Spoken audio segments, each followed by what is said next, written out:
नमस्ते। तो आज हम इस वीडियो में इन्वेंचर ग्रोथ एंड सिक्योरिटीज़ लिमिटेड इस कंपनी के बारे में स्टेप टू स्टेप पूरी इंपॉर्टेंट डिटेल्स देखेंगे, जिसमें हम कंपनी का बिजनेस सेगमेंट देखेंगे।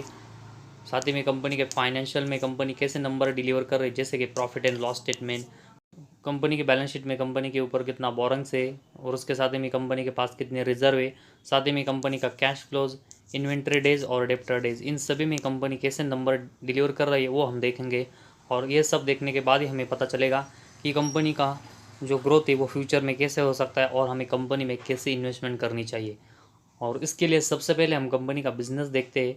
तो इन्वेंचर ग्रोथ ये company stock broking service, depository participant service, commodity broking service, financing और साथ ही में fund based service, wealth management और मर्चेंट बैंकिंग सर्विस, तो ये सभी सर्विस है वो कंपनी अपने कस्टमर्स को यहाँ पर प्रोवाइड करती है। तो ये सब देखने से पता चलता है कि कंपनी फाइनेंस और फाइनेंस इन्वेस्टमेंट में काम करने वाली कंपनी है, जो कि एक अच्छा बिजनेस माना जाता है। और ये सब कंपनी का जो बिजनेस है वो शेयर मार्केट से रिलेटेड है। तो ये सब देखने से कंपनी का बिजनेस है वो फ्यूचर में ग्रोथ होने की अच्छी पॉसिबिलिटीज़ है, क्योंकि शेयर मार्केट में जिस तरह डिमेट अकाउंट हो यहाँ पर ओपन हो रहे हैं, उसका भी इस कंपनी को बेनिफिट हो सकता है। लेकिन इसको कंपनी को अपने नंबर्स में यहाँ पर कन्वर्ट करना पड़ेगा, तभी कंपनी की जो ग्रोथ है वो यहाँ पर आने वाले समय में अच्छी हो पाएगी। तो कंपनी का बिजनेस है वो फ्यूचर ओरिएंटेड और अच्छा देखने को मिला है। इसके बाद कंपनी के रिलेटेड कुछ और इन्फॉर्मेशन देखेंगे। तो कंपनी का मार्केट कैप 210 करोड़ का है, तो एक बहुत ही छोटी कंपनी अभी है। इसके बाद कंपनी का स्टॉक का पी रेशो देखेंगे तो 26.9, तो ये भी ठीक ठाक है। इसके बाद ROC देखेंगे तो 6.13 और ROE 4.54% का है। तो दोनों मेजर रेशो अगर हम देखेंगे तो कंपनी के ठीक ठाक देखने को मिले। इसके बाद कंपनी के प्रॉफिट एंड लॉस स्टेटमेंट के नंबर्स हम देखेंगे, जिसमें कंपनी का हम पिछले 6 से लेकर 7 सालों का सभी सेगमेंट का परफॉर्मेंस देखेंगे। तो सबसे पहले कंपनी का सेल्स देखेंगे तो मार्च 18 में 300 करोड़ का कंपनी सेल्स जनरेट कर रही थी, लेकिन इसके बाद अगले साल ये सेल्स डाउन होकर 94 करोड़ का रहा। और उसके बाद देखेंगे तो मैक्सिमम 30 से लेकर 50 करोड़ के आसपास ही हमें कंपनी का सेल्स देखने को मिला। तो पिछले 3 से लेकर 4 साल में देखेंगे तो कंपनी का सेल्स का ग्रोथ है वो बहुत ही एवरेज नज़र आ रहा है। और इस सेल्स के कंपेरेटिव अगर हम देखेंगे तो कंपनी के एक्सपेंस है कंपनी ने यहाँ पर कंट्रोल में की है, जिस वजह से ऑपरेटिंग प्रॉफिट में कंपनी के नंबर से वो हमें पॉजिटिव में यहाँ पर देखने को मिले। और उसके साथ ही में ऑपरेटिंग प्रॉफिट मार्जिन में भी देखेंगे तो पिछले 5 सालों में कंपनी के नंबर से वो पॉजिटिव यहाँ पर देखने को मिले। तो कंपनी के ऑपरेटिंग प्रॉफिट और ऑपरेटिंग प्रॉफिट मार्जिन के नंबर्स पॉजिटिव में होना एक अच्छी बात है, लेकिन ये अभी अगर हम देखेंगे तो बहुत ही वोलाटाइल नज़र आ रहा है, जिस वजह से कंपनी के परफॉर्मेंस में और कंपनी का शेयर है वो भी बहुत ही वोलाटाइल परफॉर्मेंस कर सकता है। और उसके बाद कंपनी का अगर हम नेट प्रॉफिट देखेंगे तो पिछले 5 सालों में कंपनी कंसिस्टेंट यहाँ पर प्रॉफिटेबल देखने को मिली, जो कि इस वजह से हम कंपनी में इन्वेस्टमेंट के बारे में सोच सकते हैं। और साथ ही में अर्निंग पर शेयर का नंबर्स भी देखेंगे तो ये भी पिछले 5 सालों में यहाँ पर पॉजिटिव में देखने को मिला है। तो किसी भी कंपनी का नेट प्रॉफिट और अर्निंग पर शेयर जिस मल्टीप्लाई में बढ़ते उसी मल्टीप्लाई में नेट प्रॉफिट और अर्निंग पर शेयर यहाँ पर बढ़ता है।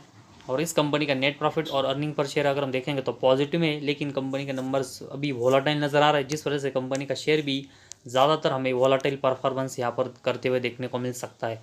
तो कंपनी को इन नंबर्स में यहाँ पर स्टेबिलिटी लानी पड़ेगी। और सबसे इंपॉर्टेंट है सेल्स का ग्रोथ है वो कंपनी का अभी बहुत ही एवरेज नज़र आ रहा है, वो कंपनी को यहाँ पर बढ़ाना पड़ेगा, तभी कंपनी की जो ग्रोथ है वो यहाँ पर अच्छी हो पाएगी। क्योंकि कंपनी का सेल्स का ग्रोथ अगर अच्छा होगा तो नेट प्रॉफिट और बाकी के सभी सेगमेंट के नंबर से उसमें कंपनी कंसिस्टेंट ग्रोथ करती रहेगी। और उस वजह से नेट प्रॉफिट और अर्निंग पर शेयर के नंबर अभी जो वोलाटाइल है वो यहाँ पर कंसिस्टेंट हमें गेन होते हुए देखने को मिलेंगे। और उसी के बाद अगर हम देखेंगे तो नेट प्रॉफिट और अर्निंग पर शेयर के नंबर से वो कंपनी के हमें ट्रस्टली अच्छे गेन होते हुए देखने को मिलेंगे। और उसके बाद बैलेंस शीट देखेंगे तो कंपनी के रिजर्व 124 करोड़ के, और ये रिजर्व कंसिस्टेंट बढ़ रहे। और उसके कंपेरेटिवली कंपनी के ऊपर अभी 32 करोड़ का बोरंग्स है। तो कंपनी अपना जो बोरंग्स है वो मार्च 20 को छोड़कर अगर हम देखेंगे तो ज़्यादातर यहाँ पर कम नहीं कर पा रही है। तो कंपनी के रिजर्व 124 करोड़ के और उसके कंपेरेटिवली कंपनी का बोरंग 32 करोड़ का है, जो कि इस वजह से कंपनी की जो बैलेंस शीट है वो अभी हमें स्टेबल नज़र आ रही है। लेकिन कंपनी को अपने ऊपर का बोरंग्स है वो भी कम करना पड़ेगा, ताकि कंपनी ये जो पैसा है वो अपने बिजनेस के ऊपर स्पेंड कर पाए। और उसके बाद कैश फ्लोज देखेंगे तो कंपनी का तो पिछले 4 सालों में ये 3 टाइम्स पॉजिटिव में देखने को मिला है। और कंपनी को ऐसा ही नेट कैश फ्लो अगर कंसिस्टेंट पॉजिटिव में जनरेट करना है तो कंपनी को जो ऑपरेटिंग, इन्वेस्टिंग और फाइनेंसिंग एक्टिविटी, इनमें जो कंपनी के नंबर्स बीच बीच में यहाँ पर लॉस में जा रहे और मैक्सिमम टाइम अगर हम देखेंगे तो फाइनेंसिंग एक्टिविटी में कंपनी के जो नंबर्स मैक्सिमम टाइम लॉस में जा रहे हैं वो कंपनी को स्टॉप करना पड़ेगा, तभी कंपनी नेट कैश फ्लो में नंबर्स यहाँ पर पॉजिटिव में कंसिस्टेंट जनरेट कर पाएगी। तो फिलहाल कंपनी का नेट कैश फ्लो भी अगर हम देखेंगे तो कंपनी ने इसमें पिछले 4 साल में 3 टाइम्स नंबर पॉजिटिव में जनरेट किए हैं, जो कि एक अच्छा साइन है। लेकिन मार्च 23 में अभी ये नंबर्स हमें बहुत ही कम होते हुए देखने को मिले, जो कि इसके लिए सबसे बड़ा रीज़न अगर हम देखेंगे, जैसे कि हमने देखा कि फाइनेंसिंग एक्टिविटी में नंबर कंपनी के लॉस में गए और कम हुए, वो कंपनी को यहाँ पर बढ़ाने पड़ेंगे। इसके बाद कंपनी के डेप्टर डेज देखेंगे तो कंपनी ने अपने डेप्टर डेज कंसिस्टेंट कम किए, जो कि एक अच्छा साइन है। और इन्वेंट्री डेज भी कंपनी के अभी 8.84 है। तो इन्वेंट्री और डेप्टर डेज दोनों अभी कंपनी के बहुत ही कम है, जो कि इस वजह से कंपनी के बिजनेस को अच्छा बेनिफिट होता है, क्योंकि डेप्टर डेज अगर कम होता है तो कंपनी को डेप्टर से पेमेंट लेने में कम समय लग रहा है, और इन्वेंट्री मतलब कंपनी अपने जो इन्वेंट्री वो जल्दी यहाँ पर बेच पा रही है। तो दोनों नंबर्स यहाँ पर कम होना वो कंपनी के बिजनेस के लिए एक अच्छा साइन है। और उसके बाद शेयर होल्डिंग पैटर्न देखेंगे तो कंपनी के प्रमोटर के पास 26% की हिस्सेदारी है और पब्लिक के पास कंपनी 73% की हिस्सेदारी है। तो प्रमोटर और पब्लिक दोनों के पास कंपनी की हिस्सेदारी है, लेकिन मेजोरिटी स्टेक अगर हम देखेंगे तो पब्लिक के पास है। तो इसी वजह से अगर हम देखेंगे तो एफआईज और डीएस हमें इस कंपनी में ज़्यादातर अभी इंटरेस्टेड देखने को नहीं मिले। और साथ ही में कंपनी का सेल्स का अगर हम ग्रोथ देखेंगे 30 से लेकर 50 करोड़ के आसपास इतनी प्राइस के रेंज में कंपनी का सेल्स पिछले 4 से लेकर 5 साल में हो रहा है। और इसी वजह से एफआईज और डीएस जैसे बड़े इन्वेस्टर है वो कंपनी में हमें ज़्यादातर इंटरेस्टेड देखने को नहीं मिले। और इसी वजह से सबसे इम्पोर्टेंट है कि कंपनी का जो सेल्स का ग्रोथ अभी बहुत ही एवरेज है वो कंपनी को बढ़ाना पड़ेगा, तभी कंपनी में ट्रस्टली और अच्छी इन्वेस्टमेंट है वो एफआईज और डीएस की आते हुए देखने को मिलेगी। और साथ ही में नेट प्रॉफिट और अर्निंग पर शेयर के नंबर जो वोलाटाइल है वो भी हमें अच्छे से कंसिस्टेंट गेन होते हुए देखने को मिलेंगे। तो फिलहाल इन्वेंचर ग्रोथ और सिक्योरिटीज़ कंपनी के बारे में देखेंगे तो कंपनी फाइनेंस सेगमेंट में काम करती है, जो कि आने वाले समय में एक अच्छा ग्रोथ कर सकती है।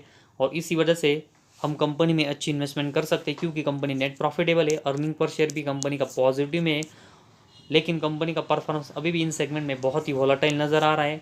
और साथ ही में कंपनी का सेल्स का ग्रोथ अभी एवरेज है, उस वजह से हम कंपनी में अभी बड़ी इन्वेस्टमेंट का रिस्क नहीं ले सकते। लेकिन कंपनी अभी पॉजिटिव में नेट प्रॉफिट जनरेट कर रही है, उस वजह से कंपनी में अभी हम छोटी इन्वेस्टमेंट से स्टार्टिंग कर सकते हैं। और जैसा कंपनी का सेल्स अगर आने वाले समय में बढ़ते हुए देखने को मिलता है तो ज़रूर हम कंपनी में अच्छी इन्वेस्टमेंट के लिए ट्राई कर सकते हैं, लेकिन उसके लिए कंपनी को सेल्स सेगमेंट में अच्छा परफॉर्मेंस करना पड़ेगा। तो ये वीडियो कोई रिकमेंडेशन नहीं है, लेकिन अगर आपको कंपनी के रिलेटेड फ्यूचर में यहाँ पर अच्छी ग्रोथ देखने को मिलती है तो ही आप यहाँ पर छोटी इन्वेस्टमेंट से स्टार्टिंग कर सकते हैं, वरना बिल्कुल आपको अगर कंपनी पसंद नहीं है तो इन्वेस्टमेंट अवॉइड भी करके चल सकते हैं।